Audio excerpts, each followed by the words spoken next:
আসসালামু আলাইকুম ওয়া রাহমাতুল্লাহি ওয়া বারাকাতুহু। আচ্ছা, 2 নম্বর হলো আল ইহতিফাল বি আইয়ামিল ইসলাম ওয়া ওয়াকাইল মাশহুদা। ইসলামের অনেকগুলো স্মরণীয় দিন আছে। এরকম কোন স্মরণীয় দিন, স্মরণীয় ঘটনা এটা উদযাপন করা, ওয়া ইত্তিখাদুহা আয়াদান, ওই দিনটাকে ঈদ বানানো, অনুষ্ঠান বানানো, উৎসব বানানো, তাহলে এটা ঈদ বানানো। ঈদ একটা শরীয়ত, ঈদ একটা ইবাদত। ইসলামে অনুষ্ঠানটাও একটা ইবাদত। এজন্য এই কথা যদি কেউ বলেন যে ধর্ম যার যার, উৎসব সবার, এটা ঈমান বিরোধী কথা। কারণ উৎসবটা ইবাদতের অংশ, উৎসবটা ঈমানের অংশ। সুতরাং উৎসব সবার হতে পারে না। একজন মুসলিমের উৎসবগুলো ইবাদত, উৎসবগুলো শরীয়ত। শরীয়ত নির্ধারণ করে দিয়েছে কোন কোন জায়গায় আপনি উৎসব করতে পারবেন, কোন কোন জায়গায় উৎসব করতে পারবেন না, কোন কোন দিন ঈদ হিসাবে উদযাপন করতে পারবেন, কোন কোন দিন পারবেন না। যেমন নবী সাল্লাল্লাহু আলাইহি সাল্লামের জন্মদিন, আল ইহতিফাল বিমাউলাদিন নবী সাল্লাল্লাহু আলাইহি সাল্লাম, এই দিন জন্মদিন পালন করাটা স্পষ্টভাবে নিঃসন্দেহে বেদাত। কারণ কি? এই নীতিমালা যে নবী সাল্লাল্লাহু আলাইহি সাল্লামকে আল্লাহর জমিনে সবচাইতে বেশি মহব্বত করতেন সাহাবায়ে কেরাম রাদওয়ানুল্লাহি তাআলা আলাইহিম আজমাইন, তাদের চেয়ে কেউ যদি বেশি মহব্বতের দাবিদার হয়, এটা মিথ্যা দাবিদার। কিয়ামত পর্যন্ত সাহাবায়ে কেরামের চাইতে নবী সাল্লাল্লাহু আলাইহি সাল্লামকে কেউ বেশি ভালোবাসতে পারবে না। সাহাবায়ে কেরাম জান্নাতের সনদ প্রাপ্ত, কিয়ামত পর্যন্ত আর কেউ জান্নাতের সনদ প্রাপ্ত না। একমাত্র সাহাবায়ে কেরামদেরকে আল্লাহ রাব্বুল আলামিন কোরআনে কারিমের অসংখ্য আয়াত দিয়ে জান্নাতের সুসংবাদ দিয়েছেন। সরাসরি সুসংবাদ দিয়েছেন সূরা তাওবার 100 নম্বর আয়াতে। আল্লাহ পাক এখানে সাহাবায়ে কেরামদেরকে জান্নাতের সনদ দিয়েছেন। তারপরে সাহাবায়ে কেরামদের ঈমানের সার্টিফিকেট আল্লাহ পাক দিয়েছেন। সাহাবায়ে কেরামদের ঈমানের মতো দুনিয়ার সবাইকে ঈমান আনতে বলছেন।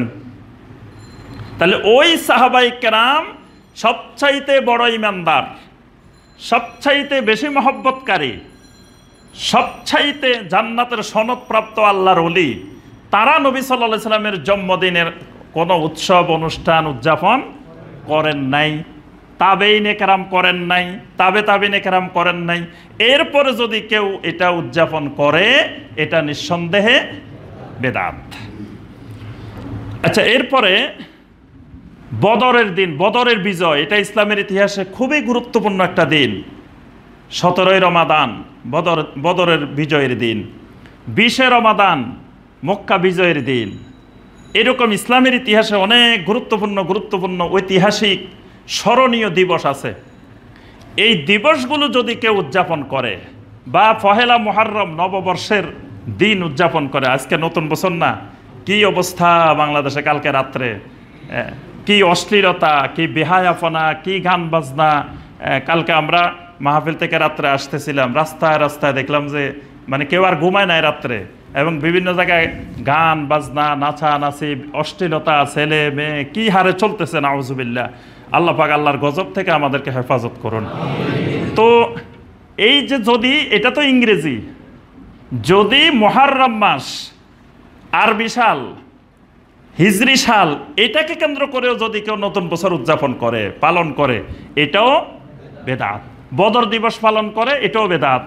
তারপর মক্কা বিজয়ের দিবস পালন করে, এটাও বেদাত। এইরকম ইসলামের কোনো স্মরণীয় দিনকে অনুষ্ঠান হিসাবে উদযাপন করা, পালন করা, অথবা ঈদ বানানো, এগুলা সবগুলো বেদাত। কারণ সাহাবায়ে কেরাম, তাবেঈনে কেরাম, তাবেঈনে কেরাম, তারা এগুলোকে ঈদ হিসাবে, অনুষ্ঠান হিসাবে উদযাপন করেন নাই। সুতরাং তাদের রাস্তার বাহিরে গেলেই এই লোক গুমরাহ, এ ব্যাপারে কোনো সন্দেহ নেই।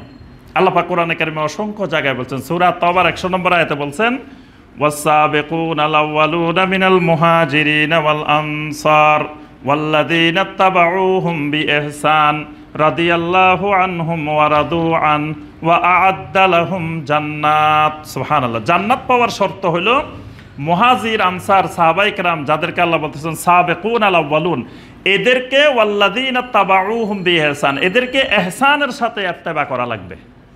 এহসানের সাথে যারা ইত্তেবা করবে আ'আদ্দা লাহুম জান্নাত, আল্লাহ পাক এদের জন্য জান্নাত বানায় রেখেছেন। সুবহানাল্লাহ। অর্থাৎ জান্নাত পাওয়ার শর্ত সুন্নত পালন করতে হবে, তরিকা ইত্তেবা করতে হবে মুহাম্মদ রাসূলুল্লাহ সাল্লাল্লাহু আলাইহি ওয়াসাল্লাম। কিন্তু সুন্নত পালনের সাবিলটা, রাস্তাটা হবে সাহাবায়ে কেরামের রাস্তা। এজন্য আল্লাহ রাব্বুল আলামিন সূরা আন-নিসার 115 নম্বর আয়াতে বলছেন, ওয়া মান ইউশাকিকির রাসূলা মিন বা'দি মা তাবায়্যানা লাহুল হুদা ওয়া ইয়াত্তাবি গায়রা সাবিলিল মুমিনিনা নুওয়াল্লিহি মা তাওয়াল্লা ওয়া নুসলিহি জাহান্নাম। সাহাবায়ে কেরামের রাস্তা, সাবিলিল মুমিনিন মানে সাহাবায়ে কেরামের তরিকা, সাহাবায়ে কেরামের রাস্তা, এইটা বাদ দিয়ে অন্য রাস্তার যদি কেউ অনুসরণ করে সে জাহান্নামে যাবে। এখানে আল্লাহ পাক জাহান্নামের কথা বলছেন সরাসরি। তাহলে জান্নাত পাওয়ার, জাহান্নাম থেকে বাঁচার সঠিক রাস্তা হলো সাহাবায়ে কেরামের তরিকা, সাহাবায়ে কেরামের পদ্ধতি অনুসরণ করা। তো সাহাবায়ে কেরামেরা যেটা করেন নাই দিবসগুলো, সেটা যদি কেউ করে তাহলে তিনি সঠিক রাস্তা থেকে বিচ্যুত হয়ে গেছেন, বেদাত।